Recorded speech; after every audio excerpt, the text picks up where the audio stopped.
څرنګه حدیث مبارک کې راځي چې کم سړی د یتیم په سر باندې په وجه د شفقت باندې په وجه د مینه باندې هغه د یتیم په لاس په سر باندې لاس راکاږي د دې د لاس لاندې چې څومره وخت رااله الله رب العزت د دغه هر وخت په بدله کې به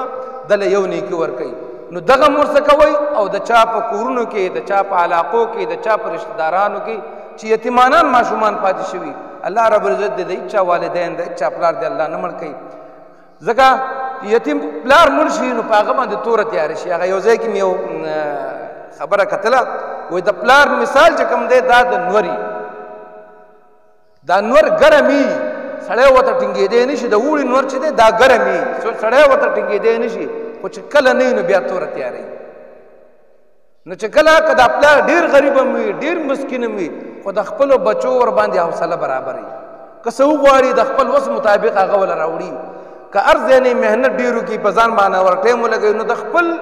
ګاونډ په خپل رشته دارانو کې د یتیمانانو ډېر زیات خیال ساتي او هغوی ته د خپل وس پورې دومره کوشش وکړي چې د هغوی دا محسوسه نه کړي چې زمونږ پلار مړ دی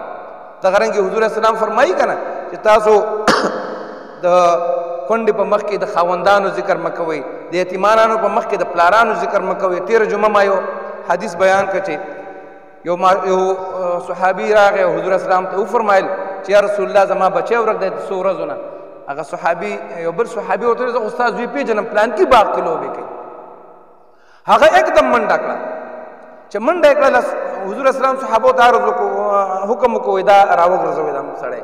چې راوګرځوئ لږ صبر وکړه حوصله وکړه هغه ورته یا رسول الله بچی مې ورک دی څو ورځې وشوې هغه ته لږ صبر وکړه چې لږ کله لاړې خپل بچي ته ګورې دا اواز ونه کړي چې ای زما زویه ای زما بچیه دې خوا راشه نو هغه ورته یا رسول الله دا خو زما بچی دی که ما ورته داسې اواز وکړو نو څه خبره شوه هغه ورته وایي حضور اسلام ورته فرمایي ستا ماشوم ستا د ډېرو ورځو نه ورک دی ته په هغه پسې ډېر خفه یې ته به هغه ته ډېر په محبت سره اواز وکړې کېدای شي هغه له ته ډېره په محبت سره جوخته غاړې ورکړې او دغه ماشومانو کې چېرته یتیم وي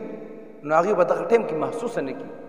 چې کاش زمونږ پلار وی مونږ له به یې غاړه راکړې وي مونږ ته به یې دومره په مینه باندې اواز کړی وی